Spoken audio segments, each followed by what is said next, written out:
Notre-Dame de la Garde est depuis toujours l'un des monuments les plus visités de Marseille. Avant, le pèlerinage jusqu'à la Vierge se faisait à pied, mais les derniers mètres se parcouraient en funiculaire. Et si l'on demande à nos grands-parents de nous raconter l'ascension, certains s'en souviennent encore avec émotion. J'ai le souvenir d'abord d'une grande frayeur parce que nous étions enfants, montés avec le pensionnat et nos parents. Alors c'était, vous voyez, ça faisait un bruit épouvantable quand ils se mettaient en marche. Et puis on était contre la colline et on voyait toute la descente, enfin abrupte, là, ça tombait.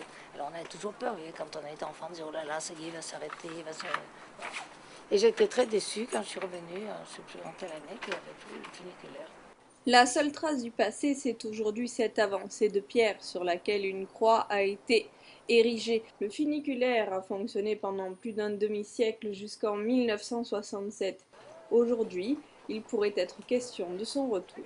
L'accès à la basilique avec du monde de plus en plus nombreux pose toujours des questions. Quel est le meilleur moyen pour que autant de monde, puisqu'actuellement nous sommes à pas loin de 2 millions de personnes par an, pour que autant de monde puisse monter sans que l'on soit, je veux dire, envahi de cars et autres. Il y en a qui ont un projet funiculaire, il y a des projets les plus divers qui existent.